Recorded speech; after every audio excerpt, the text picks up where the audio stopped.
Hey guys, Anyway here, coming at you with another Airsoft video today, and as you can see, I'm bringing you the new person Q&A. So without further ado, it is pretty self-explanatory. Let's get right into this. The first comment comes from Ryan. Ryan asks, "Hey Sonny, where do I get good gear at a good cheap price?" Well, that's actually a really good question due to the fact that there are many distributors out there who make great things at a very expensive price, and it can get pretty outrageous. Trust me, I know.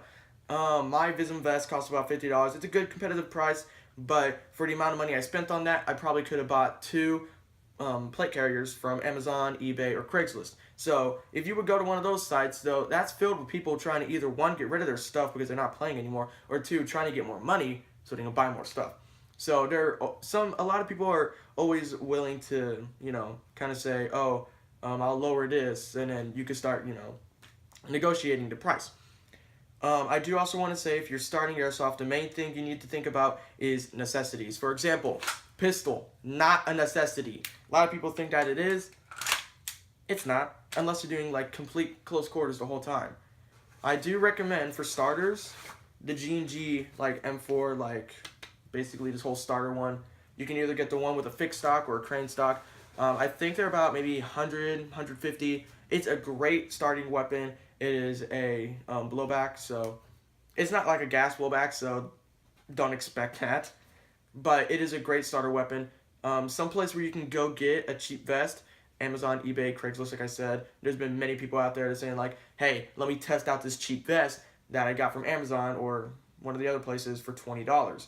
And you could also go check out their reviews and see how they like the vest and see if they actually keep it. To be honest, I actually did look on Amazon looking for a vest a lot. I found a really good one for about $30. Came with some mag pouches.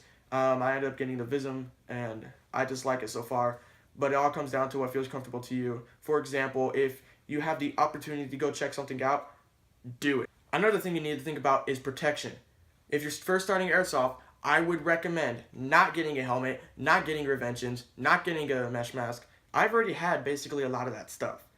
I recommend getting a full face mask, one of those little cheap ones. They come in whole different designs, whole different stuff. They come with like sunglasses ones or whatever. But I really recommend them for a starter Airsoft, so you're not spending all this money on goggles, helmets, and just all this random stuff. Now, of course, as a person who's been playing Airsoft for a little bit now, I am going to recommend that you use high caps, just get into use of it. Start learning what a hop-up is. If you already know what that is, great. Just start learning about the sport itself and learning about your weapon, because the more you know about those two things, the more you're going to get into the sport and start looking at things in a whole different perspective, rather than what looks cool or what is functional and reliable. Alright guys, that's kind of a short video, but I answered that to the best of my ability. Remember, there's always people who will have different opinions than me, so if my opinion works for you, good, run with it. If you don't like my opinion, go to somebody else, because they're going to have either a better opinion or a better idea on how to answer your question. There will be gameplay hopefully coming out next weekend, because I'll be going to D14 pretty soon. I really love the field. I like how they run it. I like how they ref it. It is really fun. I'm going to get a whole lot more gameplay with the SCAR though. I have a new setup for it. So the grip is still here. I did take off the scope and I put on my red dot, and I have a Surefire on it. I will be doing night games pretty soon because summer's rolling around and it gets hot. Not gonna lie, it gets extremely hot on that field, and playing in a nice cool environment at night, that's just pretty fun. But without further ado guys, like, subscribe, and leave a comment because I want to know what y'all want to see. And the weather, it's looking pretty sunny.